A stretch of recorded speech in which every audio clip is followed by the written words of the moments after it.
చికిత్స చేస్తే కొడుకు బతుకుతాడని తెలుసు, కానీ తినడానికే తిండి లేని పరిస్థితి. అందులో ఆ జబ్బుకు వైద్యం అందించాలంటే లక్షలు కావాలి. కూలి పని చేస్తే గాని పుట్ట గడవదు. కొడుక్కి వైద్యం చేయించాలని ఆ తల్లిదండ్రుల ఆవేదన. కానీ ఏం చేయాలో తెలీదు. చివరికి ఆ తల్లిదండ్రులకు కడుపుకోతే మిగిలింది. కటిక పేదరికం వల్ల కన్న కొడుకు కానరాని లోకాలకి వెళ్ళిపోయాడు.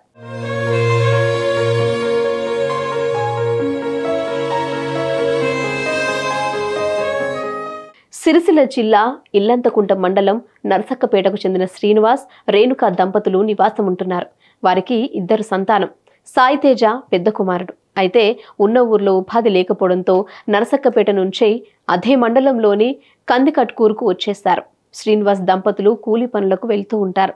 సాయితేజ అతడి సోదరుడు అదే ఊర్లోని ప్రభుత్వ పాఠశాలలో చదువుకుంటున్నారు. 14 ఏళ్లున్న సాయితేజ 8వ తరగతి చదువుతున్నాడు. అతనికి పుట్టుకతోనే గుండెకు రంధ్రం ఉంది. తప్పనిసరిగా శస్త్రచికిత్స చేయాలని వైద్యులు చెప్పారు. కానీ ఆర్థిక స్తోమత సరిగ్గా లేకపోవడంతో సాయితేజకు శ్రీనివాస్, రేణుక దంపతులు వైద్యం చేయించలేకపోయారు. రోజులాగే పాఠశాలకు వెళ్లిన సాయితేజ భోజనం చేసిన కొద్దిసేపటికే వాష్రూమ్కు వెళ్ళొస్తానని చెప్పి బయలుదేరి కుప్పకూలాడు. వెంటనే బాలుణ్ణి కరీంనగర్ ప్రభుత్వ ఆసుపత్రికి తరలించక ఫలితం లేకపోయింది. అప్పటికే మృతి చెందినట్లు వైద్యులు పేర్కొన్నారు. శస్త్రచికిత్స చేస్తే ప్రాణాంతకమైన అనారోగ్యం నుంచి ఆ బాలుడు స్వస్థత పొందుతాడని తెలిసినా ఖరీదైన ఆ వైద్యం చేయించలేని తల్లిదండ్రుల పేదరికం చివరికి ఆ చిన్నారి ప్రాణం తీసింది. పుస్తకాల సంచితో బడికి వెళ్లిన ఆ బాలుడు పాఠశాల ఆవరణంలోనే తీవ్రమైన గుండెపోటుతో ప్రాణాలు విడిచాడు. ఇక కుమారుడి మృతితో కన్నీరు మున్నీరుగా విలపించిన దంపతులు తమ మరో కుమారుడు మూర్ఛవ్యాధితో కూడా బాధపడుతున్నాడని తెలిపారు.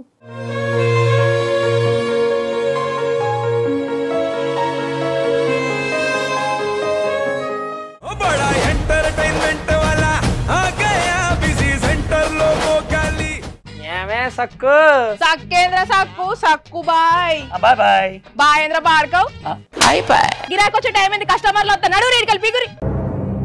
కస్టమర్లు వస్తున్నారు కదా, మాత్రం పొగరు ఉంటది. మరి తగ్గించేద్దాం పొగర్ని. డబ్బులు కట్టేస్తావేంటి కొంప తీసి? లేదు, కస్టమర్లు ఆపేద్దాం. పదా మరి మన బిజినెస్ స్టార్ట్ చేద్దాం.